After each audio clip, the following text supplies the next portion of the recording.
Psychology says staying quiet doesn't mean you've got nothing to say. It means you don't think they're ready to hear your thoughts. Living in sight of water can make you calmer, happier, and more creative, a study found.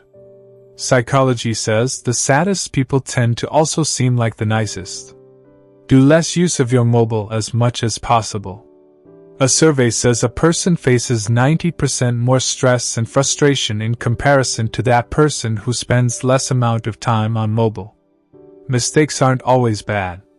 In fact, making mistakes adds to your experience, and you learn not to repeat them again. Success comes from experience, and experiences comes from bad experiences. Psychology says, when someone refuses to tell you what's wrong, you tend to think it's your fault. Being nice to someone you dislike doesn't mean you're being fake. It means you're mature enough to tolerate that individual. Psychology says sometimes silence is the most powerful scream and an indication of something being terribly wrong. We think other people are more easily influenced than us. This is known as the third-person effect.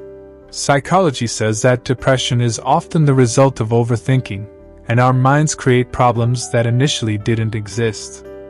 If you want your children to turn out well, spend twice as much time with them and half as much money. Research shows that people believe fake news because it's easier than critically evaluating and analyzing everything else they've heard.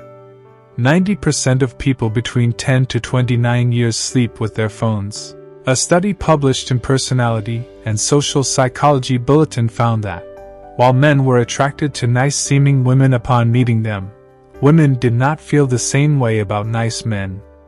On average, people fall in love 7 times before getting married.